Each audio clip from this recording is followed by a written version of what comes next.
আলহামদুলিল্লাহ আলহামদুলিল্লাহ ওয়াকাফা ওয়াসসালামু আলা ইবাদিহিল্লাযীনা ইসতাফা আম্মা বা'দ। সকল প্রশংসা সেই মহান আল্লাহ যার অনুগ্রহে আমাদের প্রিয় মাতৃভূমি থেকে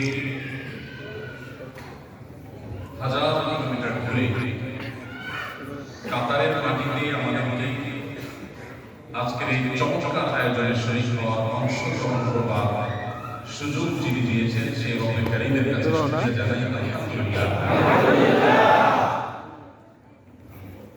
প্রিয় কাতার প্রবাসী ভাই সকল, পর্দার আড়াল থেকে যারা আমাকে শুনছেন সে সকল বোনেরা, আজ আপনাদের সাথে কিছু কথা বলা, আপনাদের সাথে সাক্ষাৎ করা, এটা আমার জন্য অত্যন্ত আনন্দের, অত্যন্ত তৃপ্তি। প্রথমত বাংলাদেশের মানুষের মধ্যে যে আবেগ, যে উচ্ছ্বাস, বিশেষ করে ধর্মের প্রতি আমাদের দেশের মানুষের যে বিশেষ আবেগ রয়েছে তা পৃথিবীর অনেক মুসলিম প্রধান দেশের মানুষের মধ্যে সেটা নেই।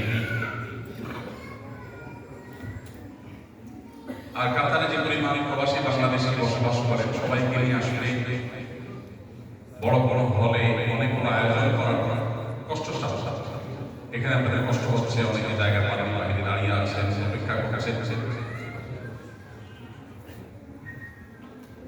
এই কষ্ট, এই পরিশ্রম, আপনাদের স্যাক্রিফাইস, এর উত্তর বিনিময় আল্লাহ তাআলা আপনাদেরকে দান করুন।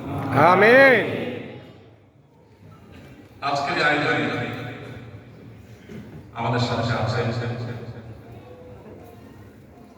বাংলাদেশের মাননীয় রাষ্ট্রদূত জনাব মোহাম্মদ নজরুল ইসলাম। তার উপস্থিতি আমাদের এই অনুষ্ঠানকে অনেক বেশি আলোচনা করেছে, সমৃদ্ধ করেছে। আল্লাহ রাব্বুল আলামিন তাকে বাংলাদেশের মানুষের জন্য একজন মুসলমান হিসাবে দ্বীন এবং ইসলামের জন্য সর্বোচ্চ সেবা এবং খেদমত করার তৌফিক দান করুন। আমিন। প্রিয় ভাই সকল, আজকের এই প্রোগ্রাম মূলত কাতার ইসলামিক অ্যাফেয়ার্স মন্ত্রণালয় ওয়াকফ বিষয়ক মিনিস্ট্রি বিশেষ আয়োজন। কথা ছিল 5-6 দিন ব্যাপী বেশ কয়েকটা প্রোগ্রামে আমার অংশগ্রহণ করা, বেশ কয়েক মাস আগে থেকে এটা প্রস্তুতি চলছিল এবং এটার জন্য নেপথ্য থেকে সামনে থেকে বিভিন্নভাবে কাজ করছেন আমাদের বাংলাদেশের ওলামায়ে-কেরামের অন্যতম সংগঠন এখানকার মজলিসে ইত্তেহাদুল মুসলিমিন। এর সাথে সংশ্লিষ্ট যারা আছেন এই প্রতিষ্ঠানটির সম্মানিত সভাপতি, সেক্রেটারি মহোদয় এবং আরো অন্যান্য যে সমস্ত ওলামায়ে-কেরাম আছেন তাদের সকলের প্রতি আমি বিশেষভাবে কৃতজ্ঞতা জ্ঞাপন করছি, কারণ তাদের আন্তরিক প্রচেষ্টায় এখানকার ইসলামিক সেন্টার এই প্রোগ্রামটিকে এই চমৎকার জায়গায় নিয়ে এসেছে। আল্লাহ রাব্বুল আলামিন তাদের সবাইকে যেন মঞ্জুর করে দান করুন।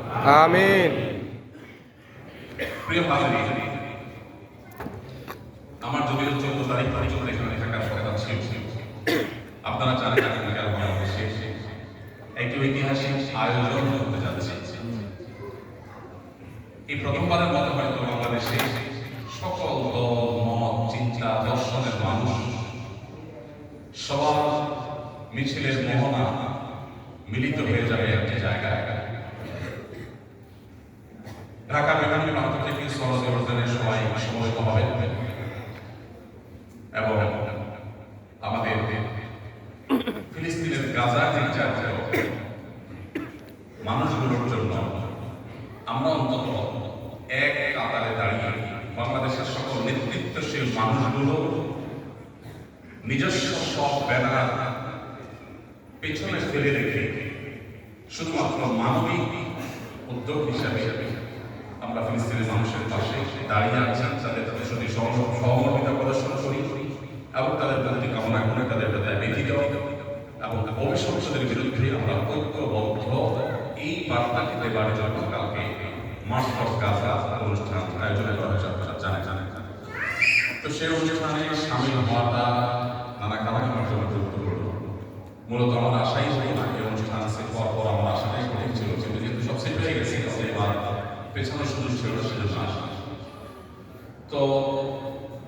মহত্তর স্বার্থের কারণে আজকে আমাকে চলে যেতে হচ্ছে, না হলে আমি থেকে যেতাম।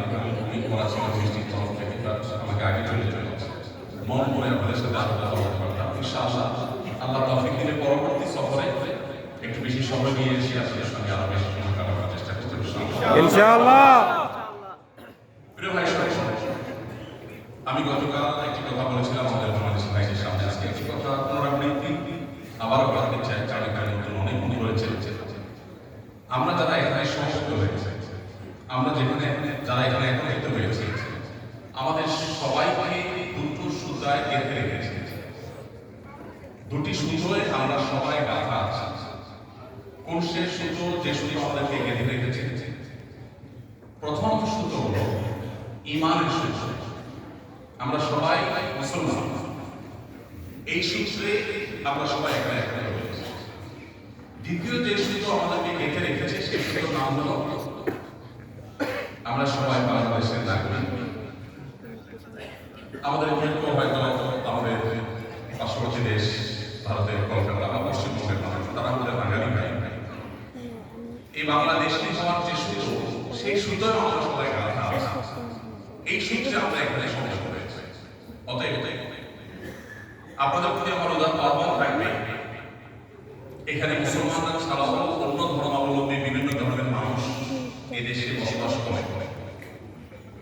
আর আমাদের বাংলাদেশি ভাইদের বাইরে আরো বিভিন্ন দেশের মানুষ এখানে বসবাস করে। সো ইসলামের পক্ষ থেকে অফিসিয়াল শুধুমাত্র রাসূল করিম সাল্লাল্লাহু আলাইহি ওয়াসাল্লাম,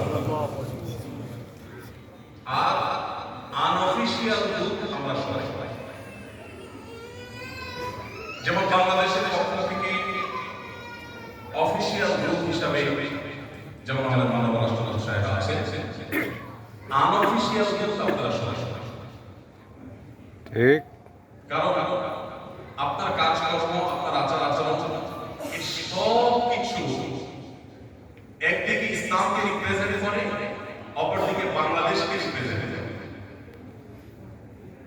আপনি যদি সুন্দর আচার আচরণ করেন, এখানকার নিয়ম শৃঙ্খলার প্রতি শ্রদ্ধাশীল থাকেন, বিনয়ী ভদ্র হন, লেনদেন কাজ কারবার ভালো হয়, তাহলে এখানে অন্য ধর্মাবলম্বী যারা আছে তারা আপনার থেকে ইসলাম সম্পর্কে পজিটিভ ধারণা নেবে। আপনি ইসলামকে রিপ্রেজেন্ট করছেন।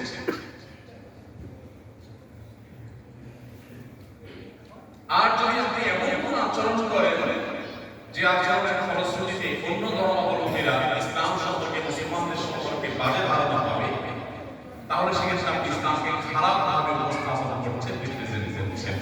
ঠিক। মনে রাখবেন, আপনাদের ভালো মন্দ শুধু আপনাদের নিজের মধ্যে সীমাবদ্ধ নয়। আপনি যখন ভালো কাজ করেন, সেটা আপনার মর্যাদা বৃদ্ধি করে।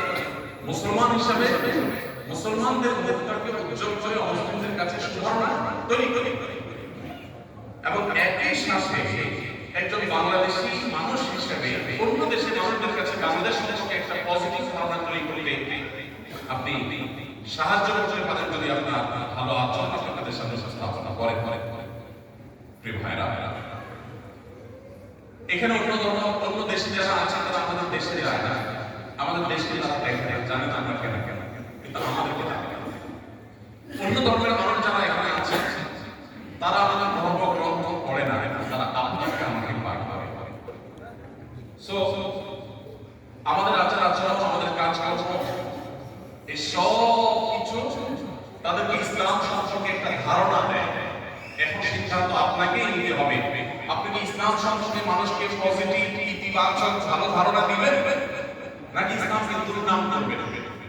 আপনি একা খারাপ কাজ করতে তার দায় আপনার একা, কিন্তু আপনি যখন ইসলামের যদি বদনাম করেন, তাহলে তার দায় কিন্তু অনেক খারাপ।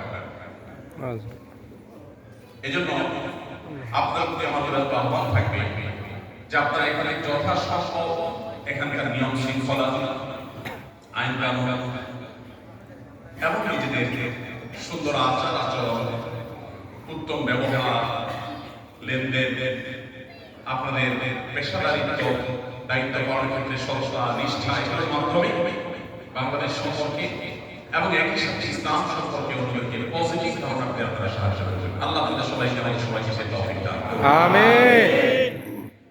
প্রিয় প্রবাসী ভাইরা, আমি সৌদি আরবে 10 বছর প্রবাসে কাটিয়েছি। সৌদি আরবে ইসলামিক অ্যাফেয়ার্স মন্ত্রণালয়ের অধীনে বাংলা ভাষাভাষীদের মধ্যে রিচার্জ এবং ট্রান্সলেটর হিসাবে 10টি বছর আমার কাজ করার সুযোগ হয়েছে। আমি প্রবাসীদের দুঃখ কষ্টগুলো একটু বেশি বেশি জানি, আমি শুনছি, বিশেষ করে যারা প্রবাসে ছিলেন না তাদের সাথে তুলনা করে। সেই জায়গা থেকে আপনাদেরকে আমি বলতে চাই, প্রবাসে আপনাদের সবার কাছে অবলম্বন সময়, যারা বেঁচে বেঁচে তাদের সময়ের কোনো শেষ নেই। 8-10 ঘন্টা ডিউটি করে বাকি পুরো সময়টা আপনার নিজের। আপনাদের সময় থেকে আপনার ভাই, বোন, মা, বাপ, ছেলে, মেয়ে, স্ত্রী, বন্ধু বান্ধব কেউ কিন্তু চাইলেও আপনার সময় থেকে নিতে পারে না। বড় ধরে একটা কল দেয়, মেসেজ দেয়। এই আপনি যদি দেশে থাকতেন তাহলে আজ ভাইকে সময় দেওয়া লাগতো, কাল বোনকে, ওষুধের শ্যালককে পরের শেষ করে। এখানে কিন্তু আপনার হাতে অনেক সময়। যারা ফ্যামিলি নিয়ে থাকে তাদের বেলায়ও একই কথা কম বেশি প্রযোজ্য। ফ্যামিলির সাথে থাকলেও অন্যান্য আত্মীয় স্বজনের বিশাল যে বড় সামাজিকতা, এই দায় দায়িত্বগুলো অতটা আপনাদের উপরে বর্তায় না। এখানে আপনাদের কাছে প্রচুর সময় হাতে আছে। এই সময়টাকে যদি আমরা কাজে লাগাতে পারি তাহলে আমাদের জীবনকে পরিবর্তন করার জন্য এই প্রবাসের বছরগুলো, প্রবাসের এই সময়গুলো যথেষ্ট হয়ে যেতে পারে। আমি আমার কথা আপনাদেরকে বলতে পারি, আমার জীবনে অনেক কিছু আমি শিখেছি প্রবাস থেকে। এখানে আমার সময় ওলামা একরাম, বন্ধুবর্গ, ভাইরা আছেন, তাদেরকে বিশেষভাবে আমি বলতে চাই, দাওয়াতি কাজ, ইসলাম প্রচারের কাজ, এটা তো একটা মুসলমান যে যতটুকু জানছেন সে সেটা প্রচার করবেন। আপনি একটা ভালো কাজ জানছেন, আপনি সেটা মানুষকে প্রচার করবেন। বাল্লিগু আন্নী ওয়ালাউ আয়া, নবী বলেছেন আমার পক্ষ থেকে একটি আয়াত হলেও তুমি আল্লাহর কাছে প্রচার করে দাও, যেটা জানো। সো আমরা সবাই যাই, কিন্তু মসজিদ, মাদ্রাসা, ওয়াজ মাহফিল এবং দাওয়াতের ফিল্ডে যারা ইসলামকে রিপ্রেজেন্ট করেন, ইসলামকে প্রচার প্রসার করেন, ইসলাম মানুষকে আহ্বান করেন, তারা হলেন একটা পেশাদার বা প্রফেশনাল দায়। আমি সেরকম একজন সো-কল্ড তথাকথিত একজন প্রফেশনাল দায়। আমি আমার দাওয়াতের কাজ দেশে করেছি বেশ অনেক বছর। এরপর আমি প্রবাসে এসেছি। প্রবাস থেকে আমি আমার দাওয়াতের কাজ যত ভালোভাবে শিখেছি, আজ তার সুফল হিসাবে আপনারা দেখতে পাচ্ছেন আসসালামু ফাউন্ডেশন একটা প্রতিষ্ঠান। আপনারা অনেকে জেনে খুশি হবেন, গতকাল আমাদের দেশে শুরু হওয়া এসএসসি পরীক্ষায় ঢাকা বোর্ডে সম্ভবত বাংলা প্রথম পত্রের পরীক্ষায় প্রশ্ন এসেছে আসসালামু ফাউন্ডেশন সম্পর্কে। মাশাআল্লাহ। দেশের সবচেয়ে বড় পাবলিক পরীক্ষায় এসএসসি পরীক্ষার্থীদের কাছে আসসালামু ফাউন্ডেশনকে ঘিরে প্রশ্ন করা হয়েছে। এটি একটা প্রতিষ্ঠানের জন্য কত বড় গৌরব, সেটি বলা হবে। আমি তো একজন সো-কল্ড একজন দায়ী, তথাকথিত একজন দায়ী। নিজেকে যে আইন সে দাবি করবো সে কোয়ালিটি আমার মধ্যে নেই, বাট মানুষ বলে। আমি শুধু আপনাদেরকে এই কথা বলতে চাই যে প্রবাস থেকে আমি আমার দাওয়াতি কাজকে যতটা ভার দিতে পেরেছি, যতটা শানিত করতে পেরেছি, যতটা শিখতে পেরেছি, দেশে আমি আর 30 বছর থাকলে তাও শিখতে পারতাম। আমি ড্রাইভিং করে দেশে এসে প্রবাস থেকে শিখেছি, দেশে থেকে আমি ড্রাইভিং জানতাম না। প্রবাস থেকে শিখেছি কম্পিউটার বেসিক যত প্রোগ্রাম আছে তার সবগুলো আলহামদুলিল্লাহ আমার নবদর্ভ, এই সবগুলো আমি প্রবাস থেকে শিখেছি, দেশ থেকে নয়। প্রবাসে এসে মাল্টিনেশনাল, মাল্টিকালচারাল যে সমস্ত মানুষ আছে তাদের সাথে মিশে তাদের কাছ থেকে এক্সপেরিয়েন্স এক্সচেঞ্জ করার যে সুযোগ হয়েছে সেটাকে শতভাগ কাজে লাগাবার চেষ্টা করতেছি। আরো ওলামা একরাম কিভাবে দাওয়াতি কাজ করে।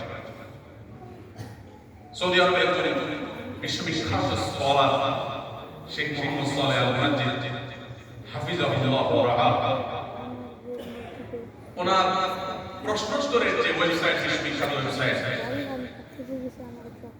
ইসলাম কিউকে, এই ওয়েবসাইট দেখে প্রশ্নোত্তর দেওয়ার প্রতি প্রশ্নোত্তরকে বিশেষভাবে গুরুত্বের সাথে নেওয়ার প্রতি আমি অনুপ্রাণিত হয়েছি।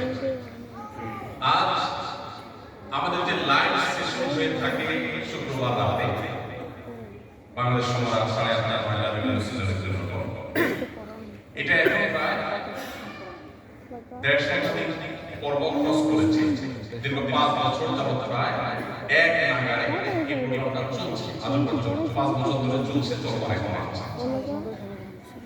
প্রত্যেকটা প্রোগ্রামে যদি আমরা প্রশ্ন উত্তর দিতে যাই, এবারে আমাদের কাছে কমেন্ট আসে 1 ঘন্টায় 25,000। কি বলেন, এগুলো স্বাভাবিক নয়? বৃষ্টির ফোঁটা যেরকম পড়ে, হচ্ছে তো প্রশ্ন আসে।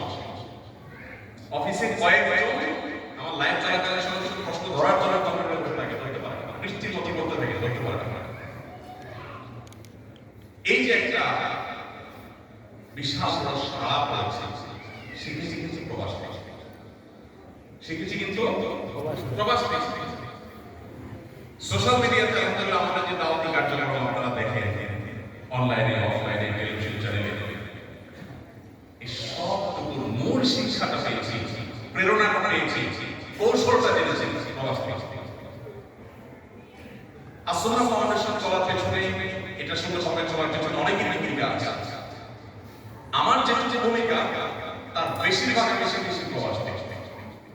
আমি আমার সহকর্মী, সহ যাত্রী ওলামায়ে কেরামকে নির্দেশিত করতে চাই, কত কিছু যে এখানে শেখা আছে এবং এখান থেকে শিখে যে নিজেকে কত পরিবর্তন করা যায়। শুধুমাত্র কিছু পয়সা করে কামাই করলেন, গ্রামের বাড়িটাতে একটু বিল্ডিং তুললেন, এটা কখনো বড় অ্যাচিভমেন্ট হতে পারে না। একমাত্র অ্যাচিভমেন্ট তো হওয়া উচিত না। আপনার জীবনের 10-20 বছর পরিবার দেশের মাটিকে ফেলে রেখে বিদেশে করে আছে, মাত্র সামান্য কিছু টাকার জন্য না, এটা ভালো হওয়ার জন্য। অনেক ভাইরা আছে প্রবাস থেকে দেশে যাওয়ার পর প্রথম যে জাঁকজমকপূর্ণভাবে ব্যবসা শুরু করেন, 6 মাসে 1 বছর 2 বছর যেতে যায় তাদেরই সেটা খুব কম মাসে দেশে এসে ব্যবসা বাণিজ্য করে কিছু একটা করে দাঁড়াতে পারে। আমি আমার বেলায় বলছি, আল্লাহর ফজলে আমি প্রবাসের প্রতিটা মুহূর্তকে শেখার জন্য ব্যবহার করেছি। আমি ড্রাইভার শিখেছি একজন নেপালি, আমার এক বন্ধু, আমার সহকর্মী, তার কাছ থেকে। আমি কম্পিউটার বেসিক বিষয়গুলো শিখেছি, কম্পিউটার দাওয়াতি কাজে শিক্ষা, এটা কলা কৌশলগুলো শিখেছি আমার এক ফিলিপিনো সহকর্মীর কাছ থেকে। আমি পেশাদারিত্ব শিখেছি একটা ইয়ামেনের কাছ থেকে, আমার আরেক সহকর্মী, তার কাছ থেকে। তার নাম ছিল আলী আলিয়াস। আমি এরকম বহু বিষয় আমাদের দেশের মানুষের কাছ থেকে শিখেছি আমার প্রবাসে 10টি বছরের জীবনে। আজ আসলে আমাদের দাওয়াতি কার্যক্রম যেগুলোকে আপনারা অ্যাপ্রিশিয়েট করেন, আপনারা দেখে অনেক উৎসাহ দেন, এর উল্লেখযোগ্য প্রবাস থেকে শিখেছি। আমার এই অভিজ্ঞতা আপনাদের সাথে শেয়ার করার উদ্দেশ্য, আপনারা এখানে যারা আছেন অবসর সময়গুলো শুধুমাত্র মোবাইল করে ফেসবুক, ইউটিউবে ডুব দিয়ে এবং টেলিভিশনের দিকে ভূতের মতো চেয়ে থেকে অহেতুক আড্ডা গল্প দিয়ে সময় নষ্ট না করে আপনি চাইলে আপনার ক্যারিয়ারকে অনেক স্ট্রং করতে পারেন, আপনি অনেক কিছু শিখতে পারেন। সবচেয়ে বড় যে সমস্যা শুধু আপনাদের সামনে আছে সেটা হলো পৃথিবীতে একমাত্র দেশ যেই দেশে সরকারিভাবে আমাদের দেশ থেকে ফিল্টার করে অত্যন্ত যোগ্য বাছাই করা ইউনিক স্টার টাইপের আলেম এবং হাফেজ এবং কারিগরকে এখানে হায়ার করে নিয়ে আসে এবং সরকারিভাবে তাদেরকে মসজিদ মাদ্রাসাগুলোতে দায়িত্ব দেয়। এটা পৃথিবীর আর কোনো দেশ দেয় না। আমি জানি না আপনারা দেশে কাতারে আমেরিকা দেশের আল্লাহ এই দেশকে সম্মানের সাথে মাথা উঁচু করে মুসলিম মিল্লাতের হয়ে কাজ করার আরো বেশি শক্তি সমর্থন করবে। আমিন। আপনাদের জন্য এখানে যে অ্যাডভান্টেজ জায়গাটা আমি বলতে চাই সেটা হলো আপনারা চাইলে একজন মুসলমান হিসাবে ইসলামকে বেসিক বিষয়গুলো জানার জন্য, কোরআন হাদিস শেখার জন্য এখানে এই যে দাওয়াতি সংগঠন এর সাথে আপনারা সংযুক্ত হয়ে যেতে পারেন। ইসলাম সেন্টার বিভিন্ন আয়োজন আছে। আমার বড় ভাই শেখ ফরিদ ভাই মুফতি হিসাবে আছে, মুশাহিদ ভাই আছে, আমাদের অন্যান্য ভাইরা আছেন। এসব ভাইদের সাথে আপনারা ইনভলভ হয়ে যেতে পারেন। আর অনেক প্ল্যাটফর্ম আছে, যার যেটা ভালো লাগে সেটার সাথে আপনি লেগে যেতে পারেন। লেগে আপনি এই 10 বছরে আপনার পুরো জীবনটাকে আমল পরিবর্তন করতে পারেন। এই স্কোপটা আপনার জীবনে আর আসবে না। আপনি দেশে দেশে এত ব্যস্ত হয়ে পড়বেন, আপনি সময় পাবেন না। আপনি 10 বছরে চাইলে কোরআনটাকে শতভাগ শুদ্ধ করতে পারেন।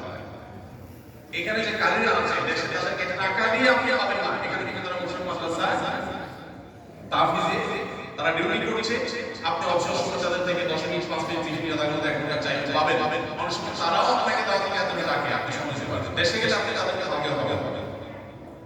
তো আমি আপনাদের প্রতি আহ্বান রাখতে চাই, আপনারা প্রবাসীদের সময়টাকে কাজে লাগাবেন। ঠিক আছে ইনশাআল্লাহ? ইনশাআল্লাহ। সংকল্প করবেন।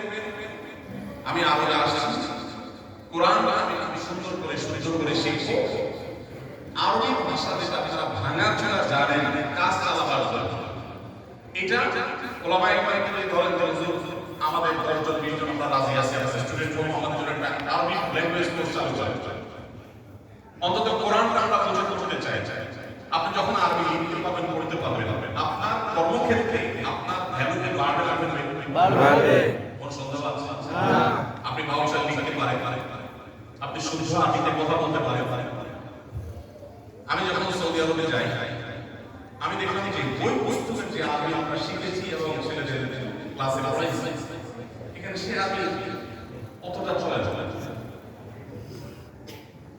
তো আমি চিন্তা করলাম আমাকে তো এখানে দাপড়ের সাথে কাছে কাছে হবে, মেয়ামার করে কাছে কাছে হবে না। আমার প্রোফাইলে এই জিনিসটা আছে।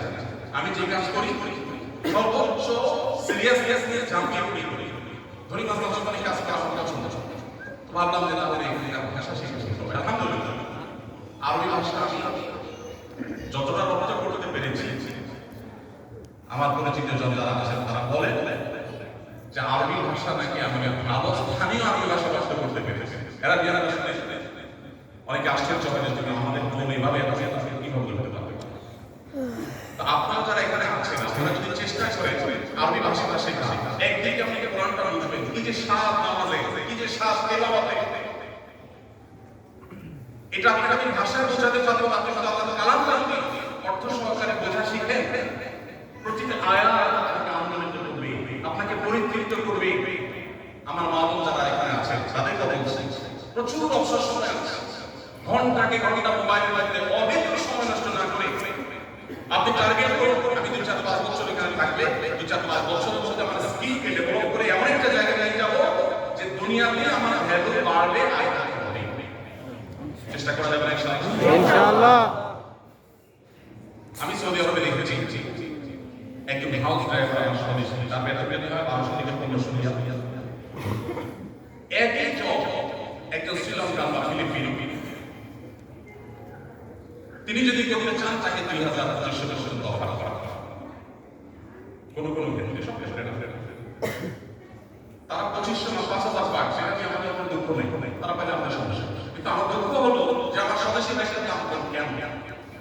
তো আমি দেখলাম তারা ইংলিশ জানে, শ্রীলঙ্কার সবাই ইংলিশ জানে, আমার দেশের ভাষা ইংলিশ জানে না, আরবি যেটা জানে সেটা বাংলা জানে, যেটা কোনো আগা করা যায়। আমার পরিচিত এক বাংলাদেশি ছিল সৌদি আরবে, বহু বছর ধরে কিছু পারে না, পরে কোম্পানি তাকে সহায় দিয়ে সহায় ভাষা জানে না, পরে নিয়ে বাড়ি হারে তো বাড়ির হারে আমাদের সামনে বসে থাকে, পানির মাথায় সুইচ দেয়। একদিন পানি কিছু ভেঙে টেঙে পানিতে সব সুইচ ভেসে গেছে। তো তার যে মাসি মুদির আছে, এই মুদির কাছে যায় বলবে যে কোন একটা দরজা এটা ভেঙে পানি ভরে গেছে, সে আশিটা বলতে পারতে পারবে। তো সে ওই মাসি মুদির কাছে যায় বলছে মুদি দরজা ভাঙা নয় নয়, দরজা ভাঙা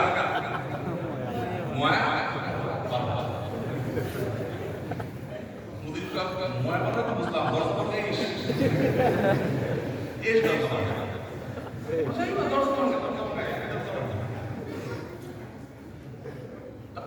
বাংলাদেশের মানুষ যতটা মেধাবী, যতটা পরিশ্রমী এবং বাংলাদেশের শ্রমিকদের যে ডিমান্ড, শুধু স্কিল ক্ষেত্রে যদি আপনারা ডেভেলপ করেন তাহলে আপনারা ভ্যালু কত বাড়বে আপনারা চিন্তা করতে পারছেন। ঠিক। আর এই বিষয়টা এখানে দেশে আমরা আসনা ফাউন্ডেশন তরফ থেকে এখন আসনা স্কিল ডেভেলপমেন্ট ইনস্টিটিউট চালু করেছি, আপনারা অনলাইনে অনেকে দেখেছেন। আমরা চাই দেশে কোনো বেকার মানুষ থাকবে না, ইনশাআল্লাহ। অভাবী মানুষ আমরা দেখতে চাই। অভাব এবং বেকারত্বকে আমরা জাদুঘরের বানাবার সকল আয়োজন শুরু করে দিয়েছি। মাশাআল্লাহ। এখন আমাদের সমস্ত কম্পিউটার পেজ যে ট্রেনিং গুলো হয়ে থাকে সেখানে এট এ টাইম একসাথে 350 মানুষ 350 কম্পিউটার ট্রেনিং নেয়। মাশাআল্লাহ। এবং আমাদের প্রায় 1 লক্ষ স্কয়ার ফিটের বিশাল বড় শেড, একাধিক শেড, এর মধ্যে এখন 7 থেকে 750 মানুষ বর্তমানে ট্রেনিং নিচ্ছে, যেটাকে আমরা বছরে প্রাথমিকভাবে 10,000, 2030 বছরে 1 লক্ষ মানুষকে ট্রেনিং দিয়ে চাকরির ব্যবস্থা করার প্ল্যান আমরা হাতে নিয়েছি। আপনারা এখানে যে কাজটা করতে পারেন সেটার জন্য একটা ট্রেনিং সেন্টারে ভর্তি হতে হবে। আপনি আমি ভাষাটা শেখার জন্য ফ্যামিলির মধ্যে সাথে যোগাযোগ করবেন, করা যাবে ইনশাআল্লাহ। ওলামায়ে কেরাম বলবো যে আমাদের ভাইদের জন্য কোর্স অফার করতে ভাই আসলে শিখে হতে পারে হতে পারে ফ্রি। এখান থেকে যেভাবে নিয়ম কানুন আছে সেটাকে সেট রাখবে, আমরা যদি শিখি তাহলে দুনিয়াতেও আমাদের মর্যাদা বাড়বে, আখিরাতেও মর্যাদা বাড়বে। আমাদের দেশের শ্রমিক ভাইদের বা আমাদের দেশের ভাইদের মধ্যে যে সিরিয়াসনেস আছে, শুধুমাত্র একটা স্কিলকে যদি একটু আমরা ঘষা মাজা দিয়ে গড়ে তুলতে পারি তাহলে পৃথিবীতে আমরা কেউ আর দুনিয়া রাখতে পারবে না। ঠিক। অতএব আপনারা সবাই সচেষ্ট থাকবেন তো ইনশাআল্লাহ। ইনশাআল্লাহ। সময় কাজে লাগাবেন তো ইনশাআল্লাহ। ইনশাআল্লাহ। অহেতুক মোবাইলে ঘন্টা ঘন্টা ফেসবুক ইউটিউব এইভাবে আমাদের ভয় করে ফেলছে। অনুবীক্ষণ যন্ত্র দিয়ে যদি আমরা এখানে দেখা হয় আমার মনে এখানে ভয় হয়ে গেছে। এই পরিমাণ ঘোষা হচ্ছে। এই জন্য ভাই এই সময়গুলোকে আমরা নষ্ট না করে প্রবাসের সময়টাকে একটা প্রোডাক্টিভ সময় করবো। আপনি এখানে যখন যাবেন, আপনি দেশ থেকে এসেছেন, একজন সাধারণ প্রবাসী যখন যাবেন তখন আপনি অনেক কাজ জানার জন্য দক্ষ হয়ে যাবেন। চেষ্টা করা যাবে ইনশাআল্লাহ। এবং একই সাথে আমি যে কথাটি বলছিলাম, এখানে যে ওলামায়ে কেরাম আছেন, মসজিদ ইমাম সাহেব, ফজল সাহেব, দেশের বাইরে আছেন, এদেশের সরকার যে জিনিসটা করে দিয়েছে যেটা পৃথিবীর কোনো দেশে এইভাবে নেই, রাষ্ট্রীয়ভাবে বাংলাদেশ থেকে ভালো ভালো আলেমদেরকে এনে মসজিদে দায়িত্ব দেওয়া হয়েছে, কোনো দেশে নেই। তো এই সুযোগটাকে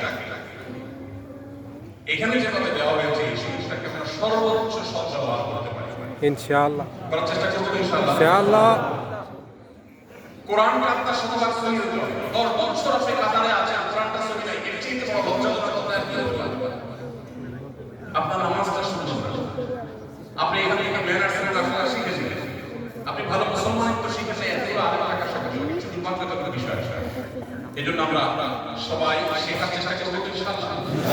এখানে যে মজলিসে ইত্তেহাদুল মুসলিমিন আরো যে সমস্ত দাওয়াতি প্ল্যাটফর্ম আছে, এই সমস্ত দাওয়াতি প্ল্যাটফর্মগুলো যার যেটা আপনাদেরকে দাওয়াতি কাজ আছে, ইসলামিক আহ্বান করবে, নিজে দায়ী হয়ে যাবে। এখান থেকে শুধু দুনিয়া নয়, আখিরাতেও কামাই করে গোলা গোলা দেওয়া হবে।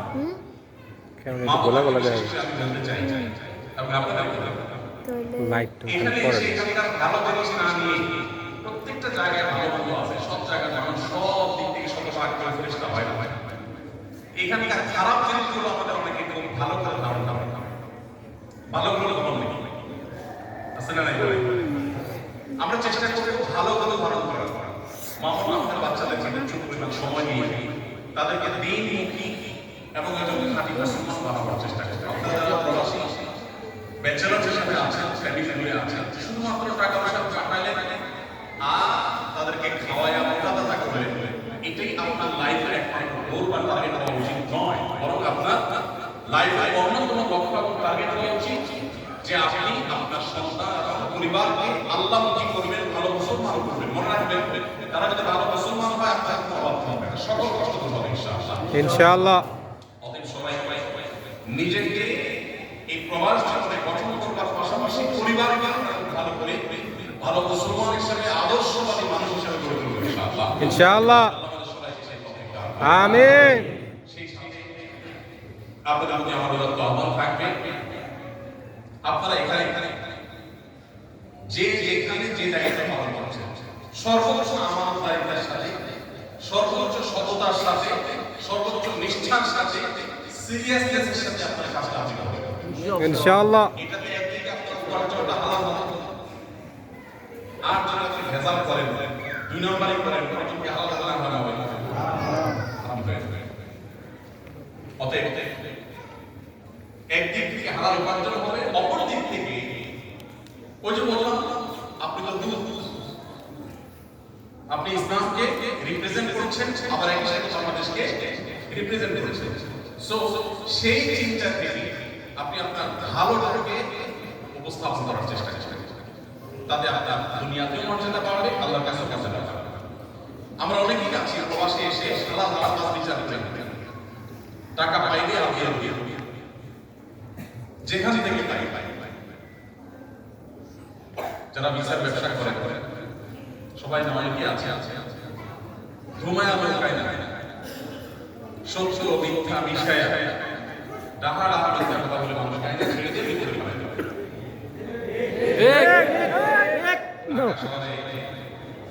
হয়তো আপনি মসজিদ বানাইছেন, গ্রামে মাদ্রাসা করছেন, আবার হাজি সাহেব মানুষ ফজল করছে, হুজুরদের টাকা পয়সা দিলে হুজুর আবার দোয়া দেয় দেয়, কিন্তু আল্লাহর কাছে আল্লাহর কাছে আপনি চোখ আল্লাহর কাছে আপনি একজন প্রতারক। নাউজুবিল্লাহ। আল্লাহকে ভয় করে আমরা চলার চেষ্টা করতে ইনশাআল্লাহ। যারা ঠিক ঠিক বলছে অনেক জোরে জোরে, তারপর অনেকে হয়তো অনেক যে আছে সেগুলো এটাও ঠিক, বাঙালি তো বেশি বলতে কিছু নেই, কিন্তু আমরা অনেকের সুযোগের অভাবে আমার তো ট্রাভেল এজেন্সি নাই, যারা তাই দুই নম্বরটা করতে পারি না। আমি দোকানের ডিউটি আছে, সেখানে এবার আমি ঠিক নাই বিরুদ্ধে গেছে সবাই বলাই কিছু মানুষ আছে। আমি গতকাল তো বলছিলাম আমার এখানে কি হতো, উনি রিয়াদি করতেন দোকান, হঠাৎ একটা আবাসিক হোটেলের রিসেপশনে পাঠিয়ে আত্মীয় যেহেতু আমার বাচ্চা কাচ্চা ফ্যামিলি সবাইকে নিয়ে এগিয়ে গেলাম, একটা দিকে আসে 200 দূরে কাছাকাছি।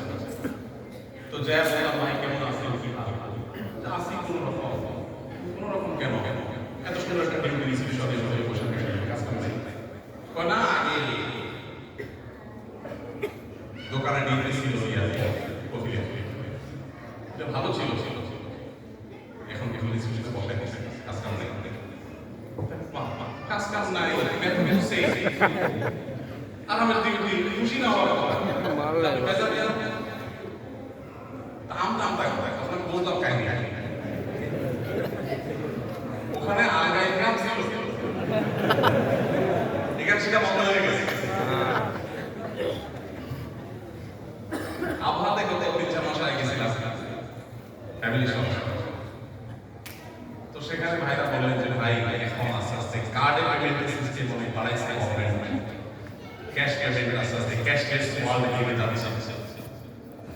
আগে এখানে কর্মচারী যেরকম বাংলাদেশে পাওয়া যায়, সহজে পাওয়া যায় না, আগ্রহী নাই, কারণ ক্যাশ নেই, সব কার্ডে হাতে, তেমন ফায়দা হয় না। অনেকেই আছে টুপি একটা লম্বা পরে দেশে গেছে কাতার থেকে আর কিছু যুগবাস করে মসজিদের জায়গা ও কাতার থেকে হারিসা, কিন্তু হারিসা এখানে কিন্তু 2 নম্বরই করে, এটা এলাকার মানুষ না জানলে কি হবে, আল্লাহ তাআলা শুনে নাউজুবিল্লাহ। হারাম উপার্জনকারীদের একটা নগদ আল্লাহর গজব আর শাস্তি হলো দুনিয়াতে পরিবার ধ্বংস হয়ে যায়। নাউজুবিল্লাহ। ধ্বংস কিভাবে হয় দেখি তো ভালোই চলে, গাড়ি বাড়ি চকচকা নিয়ে আরামেই তো থাকে, এটা আপনি দেখেন ভেতরটা আস্ত জাহান্নামে পরিণত হয়। নাউজুবিল্লাহ নাউজুবিল্লাহ। এই জন্য হারাম কাজ করবো তো ইনশাআল্লাহ। ইনশাআল্লাহ হারামের বিরুদ্ধে সংগ্রাম করবো। আমি সব জায়গায় এই একই কথা বারবার রিপিট করার চেষ্টা করি প্রবাসীদের মধ্যে। আপনার এলাকার মানুষজন, খোদ বাপ মা, নিজের বউটা, ভাই বোনরা পর্যন্ত আপনাকে খোঁচা দিয়ে বলবে তোর না দুজন একসাথে গেছি, ও কত কিছু করে ফেললো, তুই এখন ঠিক। কিছুই করতে পারলি না। দেখুন সবাই খোঁচাবে, কারণ ওর হয়তো অবদান করার ডিউটি আপনার কাছে শুরু হবে। আপনি সুযোগের অভাবে সব আসলেই সব, কিন্তু এলাকার মানুষ খোঁচাবে। মনে রাখবেন, আপনার সিদ্ধান্ত নিতে হবে যে আমি জান্নাতে যেতে চাই, আল্লাহকে খুশি রাখতে চাই এবং পৃথিবীতে সুখে থাকতে চাই, এবং তার জন্য আমি হালাল উপার্জন করবো। তাতে আমার ভাবসাব থাকবে না, কেউ বাবা দিবে না, কেউ কদর করবে না, হুজুরদের কাছে হয়তো একটা সাইড পাবে না, হতে পারে হতে পারে না হয়। কিন্তু এরপরও আপনার নিজের ভালোর জন্য আপনাকে সিদ্ধান্তে আসতে হবে আমার জীবন যাবে না একটা রিয়াল একটা টাকা হারাম কামাই করবো না। আল্লাহ আমাদের সবাইকে ঈমানি শক্তি দান করুন। আমিন ইনশাআল্লাহ। আমি আর বেশি সময় নিতে চাই না, সময় অনেক গড়িয়ে গেছে। ভালো লাগতেছে তখন। প্রথমে কি বলেছিলাম, প্রবাসের এই সময়টাকে কাজে লাগবে। আপনি ভালো ভালো জিনিস এখানে ইন্ডিয়ান সহকর্মী তার কাছ থেকে ভালো জিনিস শিখবেন। একজন বিশ্ববিদ্যালয় সামনে দেখবেন আরেকটা ভালো জিনিস, খারাপ করে তো বাদ, ভালো করে বুঝে বুঝে আসে না। আমি গত মাসে নিউজিল্যান্ডে গিয়েছিলাম। সেখানে আমাদের প্রবাসী পাশাপাশি বাইরে একটা সংগঠন, Bangladesh skill migrant association of New Zealand, তাদের কয়েকটা সদস্য, তাদের নেতৃত্বের সাথে বসলাম, তাদের আমন্ত্রণে সেখানে গিয়েছিলাম। তো আমি অবাক হয়েছি, সেখানে এসএসসি দাখিল পাস করে তারা আর পড়ালেখা করতে পারেন না, অথচ এক একজন ইনকাম কারো কারো মাসে 10 থেকে 15,000 নিউজিল্যান্ডি ডলার মাসে। আমি বললাম ভাই, এবং ইংরেজিতে তারা বলে, এত সুন্দর ইংলিশ, অনেক শিক্ষিত মানুষ ইংলিশের কোর্স করার পর সমাজের সাথে সুন্দর ধরনের এক চমৎকার ঝরঝরা আপনার অসাধারণ ইংলিশ। আমি জানতে চাইলাম কাহিনী কি নাই। তখন তারা বলল ভাই এদের বেশিরভাগই বলেন যে আমরা সিঙ্গাপুরে ডিউটি গেছি, সেখানে দেখলাম ইংলিশ ছাড়া কিছু চলে না, তখন আমরা ইংলিশটা শিখলাম। যারা তারা শিখলাম না, কোর্স করে একদম ভালো করে ইংলিশটা শিখেছিলাম। পড়ালেখা লাগলে এসএসসি বা দাখিল, কিন্তু আমার দক্ষতা অনেক ভালো হয়েছে, যার ফলে নিউজিল্যান্ডে যে কোনো দেশ আমার সেখানে নিয়ে যাচ্ছে। এবং একজন পিএইচডি হোল্ডার, অনার্স মাস্টার্স করা মানুষ চাকরির জন্য ঘুরে, কিন্তু আমাদের কাজের অভাব হয়ে যায়। একজন শিক্ষিত মানুষ 5 বছর না থাকলে তারা মাইগ্রেট করে না, কিন্তু আমাদের 3 বছরে মাইগ্রেট করে ফেলে। তাহলে আপনি যদি আরব দেশে এসে আরবি ভাষাটা, কোরআনের ভাষাটা শিখতে না পারেন, দুঃখজনক বিষয় কি আছে। এটা প্রথম কথা হলো, অবসর সময়গুলোকে কাজে লাগিয়ে আমরা এখানে ভালো কিছু দক্ষতা শিখে তারপর ইনশাআল্লাহ আমি আমার কথা শেয়ার করেছি আপনাদের। আমি যা কিছু শিখেছি, বিশেষ করে কাজের প্রক্রিয়া, পদ্ধতি, কলাকৌশল, এর প্রায় সবই বা বেশিরভাগই আমি শিখেছি আমার প্রবাস থেকে আমি নেয়ামত হিসাবে নিয়েছি, এবং এটাকে ব্যবহার করে এই সিঁড়ি করে পাওয়াকে আল্লাহ তাআলা আমাকে সুযোগ দিয়েছেন। আমি আপনাদের অনুরোধ করছি, আপনারাও এখান থেকে শিখবার চেষ্টা করবেন। সারাদিন শিখতে পাবেন, অনেক মানুষ পাবেন শিখছে। আপনি গ্রামের কাছে আমাদের শিখতে শিখাতে পাবেন না, গালিগালাজ ছাড়া চিটারি বাদ করে শেখার সুযোগ পাবেন না। কিন্তু এখানে বিভিন্ন দেশের মানুষ একজন টাইম নিয়ে আসে, টাইম নিয়ে যায়, অফিসে তাদের ভ্যালু আছে। আমি এরকম সিরিয়াস অলসতা করে করবো, শিখবেন সেটা। আর ওলামায়ে কেরাম যে আছে এখানে, আমাদের কাছ থেকে কোরআনটা শুদ্ধ করা, কোরআনের ভাষা আরবিটা ভালো করে শেখা, লেখা, বোঝা, এটা এখানে যত সহজে করতে পারেন আপনি দেশে এটা পারবেন। সো এটা করবেন ইনশাআল্লাহ, ঠিক আছে তো? ইনশাআল্লাহ। আমি এরপরে যদি কখনো আসার সুযোগ হয় কাতারে, আমি কিন্তু দেখতে চাইবো যে আমার এই বক্তব্যের অনুপ্রাণিত হয়ে পরবর্তী সফরের মধ্যে কে কতটা প্রোগ্রেস করেছে, কে দাঁড়ায় বলতে পারবে যে আমি এখন থেকে অমুক হুজুরের কাছে কোরআনটা সহিহ করেছি, আমি তার কাছে কোরআন শুনবো। আমার একটা অভ্যাস আছে,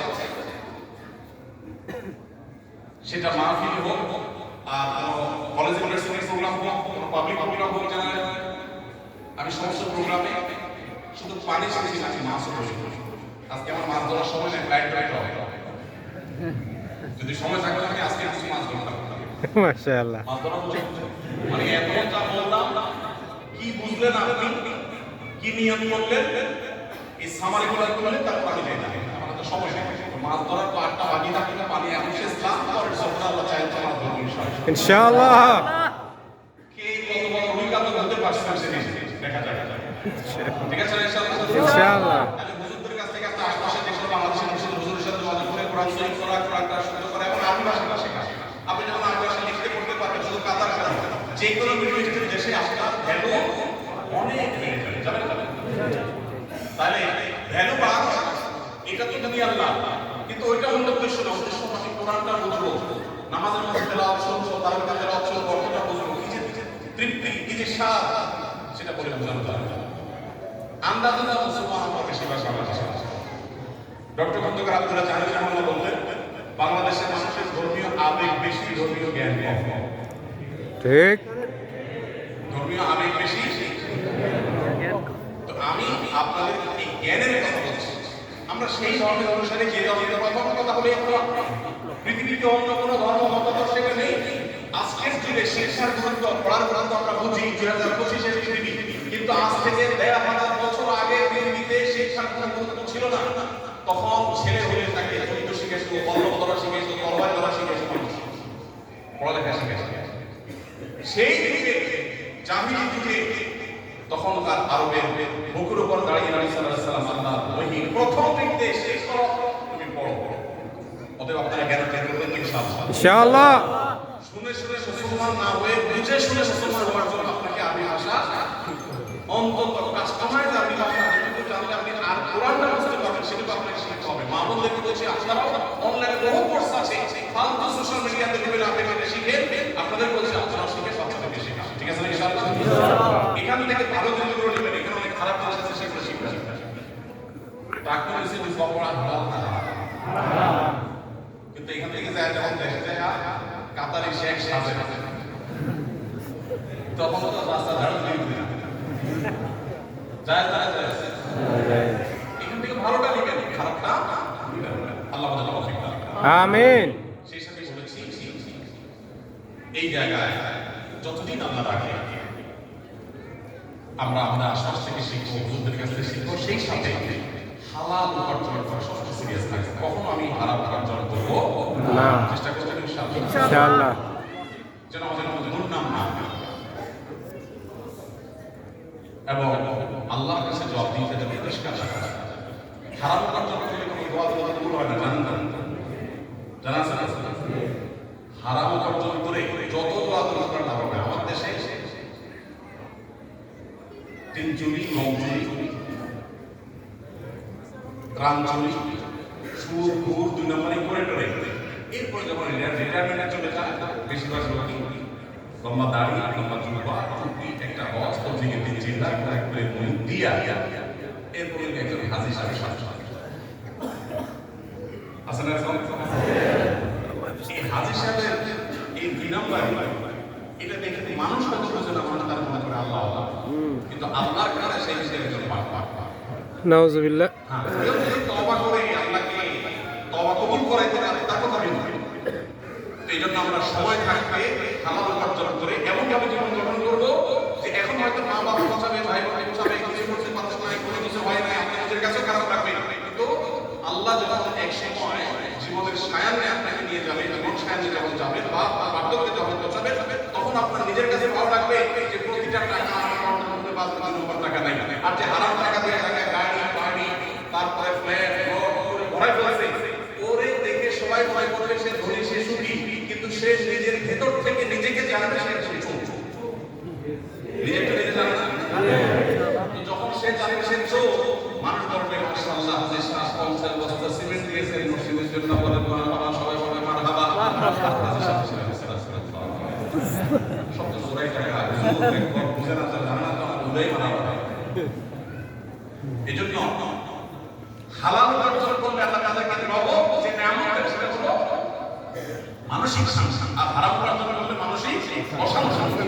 সব তবে চলবে তো ইনশাআল্লাহ।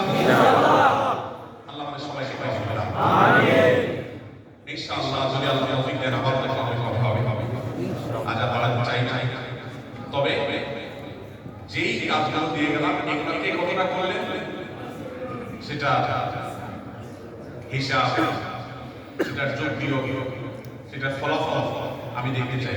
আল্লাহ আমাদের সবাইকে আমিন। আমি আপনাদের কাছে বিশেষভাবে দোয়া চাই আমার জন্য, আমাদের প্রিয় দেশটার জন্য আপনারা সবসময় দোয়া সবাই রাখবেন। আমাদের পরে স্বাধীনতা অর্জন করে বা আমাদের পরে কাতারে কথা যদি বলেন, ইতিহাস যদি দেখেন, বেশি পুরান না, অনেক দেশ আছে অনেক দূরে এগিয়ে গেছে, আমাদের দেশটা আজকে বর্তালিকায় গেছে, ওই চক্করের মধ্যে ঘুরতেছে। আল্লাহ যেন আমাদের দেশকে সার্বিকভাবে মুক্তি এবং উন্নতি নসিব করেন।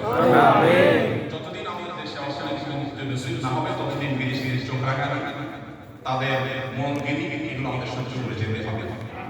অতএব নিজের জন্য, দেশের জন্য আমরা দোয়া করব এবং সেই সাথে নিজেকে স্কিল করে মুসলিম মিল্লাতের উজ্জ্বল, নিজের দেশের উজ্জ্বল এবং নিজের ভবিষ্যৎ উজ্জ্বল করার চেষ্টা করব। আল্লাহ সবাই সবাইকে তৌফিক দান করুন। আমিন। আপনারা মূল্যবান সময় দিয়েছেন, অনেকে অনেক দূরান্ত থেকে এসেছেন, আপনাদের প্রতি কৃতজ্ঞতা। মাননীয় রাষ্ট্রদূত মহোদয়ের প্রতি কৃতজ্ঞতা, তিনি তার মূল্যবান সময় থেকে সময় বের করে এখানে আমাদের সাথে সময় দিয়েছেন, আমাদের জন্য প্রেরণা দিয়েছেন। আল্লাহ তাকে দুনিয়া আখিরাতে অনেক বেশি সম্মানের জন্য আমিন।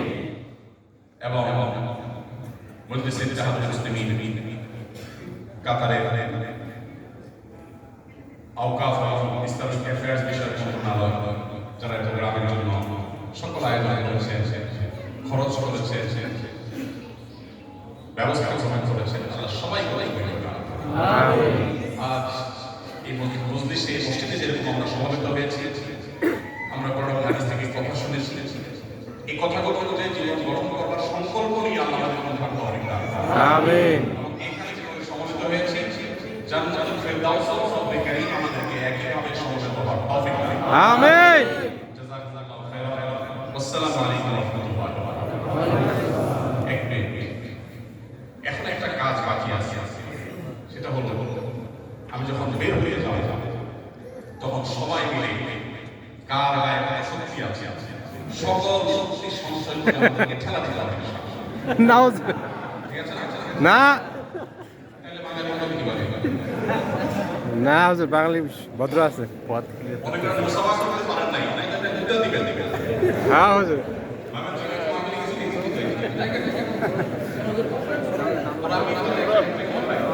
মুসাফা না করতে পারলে কোনো সওয়াব আছে না। ভাই সবাই বসেন, বসেন, হুজুরে যাওয়ার পর আমরা যাবো। কিন্তু আমার মনে হয় সবাই সবাই সওয়াব করে। এরপরে বলা হয় যে এক সপ্তাহ সময় নিয়ে এসে সবাই ইনশাআল্লাহ।